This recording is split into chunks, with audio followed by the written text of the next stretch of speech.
अस्सलाम वालेकुम नाज़रीन जी आया ਨੂੰ खुशामदीद निक्की कुड़ी ਦੇ ਚੈਨਲ ਤੇ ਕੀ ਹਾਲ ਹੈ ਤੁਹਾਡਾ ਖੁਸ਼ ਰਹੋ ਆਬਾਦ ਰਹੋ ਹੱਸਦੇ ਰਹੋ ਵਸਦੇ ਰਹੋ ਅੱਜ ਦੀ ਨਈ ਰੈਸਪੀ ਦੇ ਨਾਲ ਹਾਜ਼ਰ ਹਾਂ ਜੀ ਨਈ ਰੈਸਪੀ ਲੈ ਕੇ ਆਏ ਹਾਂ ਠੰਡਾ ਠਾਰ ਦਿਲ ਬਹਾਰ ਗਰਮੀ ਦੇ ਵਿੱਚ 50 ਡਿਗਰੀ ਦੇ ਵਿੱਚ ਅਸੀਂ ਜੀ ਲੈ ਕੇ ਆਏ ਤੁਹਾਡੇ ਵਾਸਤੇ ਗਰਮੀਆਂ ਦਾ ਠੰਡਾ ਠਾਰ ਸ਼ਰਬਤ ਹਾਂਜੀ ਮਸ਼ਹੂਰ ਸ਼ਰਬਤ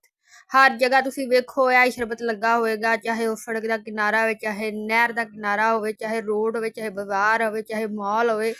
जिथे वेखो है शरबत है इमली आलू बहारे का शरबत हाँ जी नाज़रीन इमली ते आलू बहारे का शरबत अज की साडी रेसिपी है मज़ेदार रेसिपी है तुसी जरूर ट्राई करना जरूर पीना है शरबत नूं बना के 50 सेंटीग्रेड डिग्री दे विच तुहानूं मज़ा आ जाएगा तुसी अपने आप च ठंडक का एहसास महसूस करोगे ਤੇ ਰੈਸਪੀ ਸਟਾਰਟ ਕਰਨੇ ਆ ਜੀ ਅਸੀਂ ਲਈਏ ਇਮਲੀ ਤੇ ਨਾਲ ਲਿਆ ਆਲੂ ਬੁਖਾਰਾ ਸੁੱਕਾ ਆਲੂ ਬੁਖਾਰਾ ਸੁੱਕੀ ਇਮਲੀ ਲਈਏ ਹਰਾ ਜਿਹੜਾ ਅੱਜ ਕੱਲ ਫਰੂਟ 'ਚ ਉਹ ਨਹੀਂ ਲਿਆ ਤੁਸੀਂ ਵੇਖਣਾ ਹੈ ਕਿ ਲਾਲ ਇਮਲੀ ਹੋਵੇ ਕਾਲੀ ਸਿਆਹ ਨਾ ਹੋਵੇ ਪੁਰਾਣੀ ਨਾ ਹੋਵੇ ਤੇ ਨਾ ਹੀ ਆਲੂ ਬੁਖਾਰਾ ਜਿਹੜਾ ਉਹ ਪੁਰਾਣਾ ਹੋਵੇ ਇਹਨਾਂ ਲੈ ਕੇ ਤੁਸੀਂ ਭੇਜ ਦੇਣਾ ਜੀ ਓਵਰਨਾਈਟ ਭੇਜ ਦਿਓ ਤੇ ਬੜੀ ਅੱਛੀ ਗੱਲ ਹੈ ਸੁਬਾ ਬਣਾ ਲੈਣਾ ਨਹੀਂ ਤੇ ਤੁਸੀਂ ਅਗਰ ਦਿਨ 'ਚ ਬਣਾਉਣਾ ਹੈ ਤੇ ਤੁਸੀਂ ਇਹ ਨਹੀਂ ਕਰਨਾ ਕਿ ਤੁਸੀਂ ਲੈ ਕੇ ਇਹਨਾਂ ਦੋਵਾਂ ਚੀਜ਼ਾਂ ਨੂੰ ਭੇਜ ਛੱਡਣਾ 2 ਤੋਂ 3 ਘੰਟਿਆਂ ਵਾਸਤੇ ਭੇਂ ਕੇ ਬਾਅਦ 'ਚ ਫਿਰ ਉਹ ਮੈਲਟ ਹੋ ਜਾਣਗੇ ਪਾਣੀ 'ਚ ਇਹਨਾਂ ਦੇ ਬੀਜ ਉਤਾਰ ਲੈਣੇ ਨੇ ਤੇ ਤੁਸੀਂ ਹੱਥਾਂ ਨਾਲ ਇਹਨਾਂ ਨੂੰ ਚੰਗੀ ਤਰ੍ਹਾਂ ਨਿਚੋੜ ਕੇ ਤੇ ਇਹਦਾ ਪਾਣੀ ਬਣਾ ਲੈਣਾ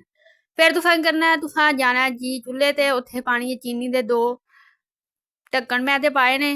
ਚੀਨੀ ਪਾ ਕੇ ਤੇ ਵਿੱਚ ਜਿਹੜਾ ਤੁਸੀਂ ਗ੍ਰਾਈਂਡ ਕੀਤਾ ਸ਼ੀਰਾ ਹੈ ਆਲੂ ਬਹਾਰ ਤੇ ਇਮਲੀ ਦਾ ਉਹ ਪਾ ਦੇਣਾ ਇਹਨੂੰ ਚੰਗੀ ਤਰ੍ਹਾਂ ਕਾੜ ਲੈਣਾ ਇੰਨਾ ਕਾੜਨਾ ਜਿਹੜੀ ਚਿੱਟੀ ਜੀ ਝੱਗ ਜਿਹੜੀ ਹੈ ਖਤਮ ਹੋ ਜਾਏ ਤੇ ਇਹ ਸ਼ੀਰਾ ਜਿਹੜਾ ਹੈ ਗਾੜਾ ਹੋ ਜਾਏ ਇਹਨੂੰ ਗੜਕ ਲੱਗ ਜਾਏ ਵੇਖਿਆ ਜੇ ਅੱਗੇ ਜਾ ਕੇ ਆ ਵੇਖੋ ਕਿਵੇਂ ਇਹਨੂੰ ਬੋਇਲ ਆਇਆ ਇਹਨੂੰ ਗੜਕ ਲੱਗਾ ਇਹ ਕਿਵੇਂ ਹੀ ਤੇਜ਼ ਹੋ ਗਿਆ ਆ ਵੇਖੋ ਜੀ ਇਹ ਹੁਣ ਪੱਕ ਗਿਆ ਤਿਆਰ ਹੋ ਗਿਆ ਸ਼ੀਰਾ ਤੇ ਚਲੋ ਜੀ ਹੁਣ ਸ਼ਰਬਤ ਬਣਾ ਲੈਨੇ ਆ ਅਸੀਂ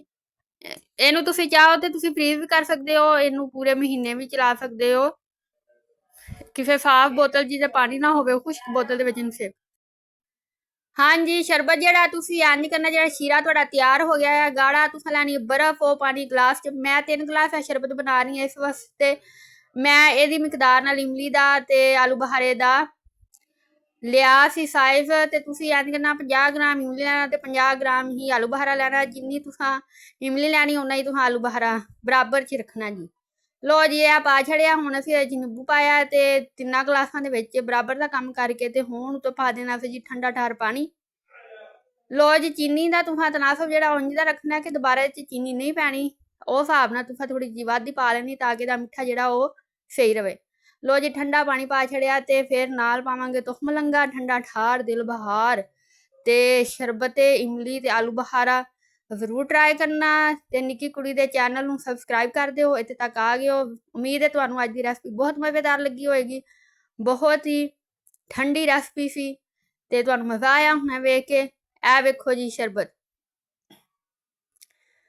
ਹੁਣ ਤੁਸੀਂ ਇੰਜ ਕਰੋ ਇਹਨੂੰ ਸ਼ੇਅਰ ਕਰ ਦਿਓ ਤੇ ਲਾਈਕ ਕਰ ਦਿਓ ਤੇ ਇਹ ਤੁਸੀਂ ਜ਼ਰੂਰ ਬਣਾਉਣਾ ਇਹਦਾ ਜ਼ਰੂਰ ਫੀਡਬੈਕ ਦੇਣਾ ਕਿੰਨਾ ਹੀ ਪਿਆਰਾ ਇਹਦਾ ਕਲਰ ਆਇਆ ਵੇਖੋ ਇੰਜ ਜਿਵੇਂ ਔਰੇਂਜ ਜੂਸ ਹੈ ਲੇਕਿਨ ਇਮਲੀ ਤੇ ਆਲੂ ਬਹਾਰ ਦਾ ਸ਼ਰਬਤ ਹੈ ਮਿਲਾਂਗੇ ਨਈ ਰੈਸਪੀ ਨਾਲ ਨਏ ਵਲੌਗ ਨਾਲ ਹੋਣ ਦਿਓ ਤੁਹਾਨੂੰ ਇਜਾਜ਼ਤ ਰੱਬ ਰੱਖਾ ਅੱਲਾ ਹਾਫਿਜ਼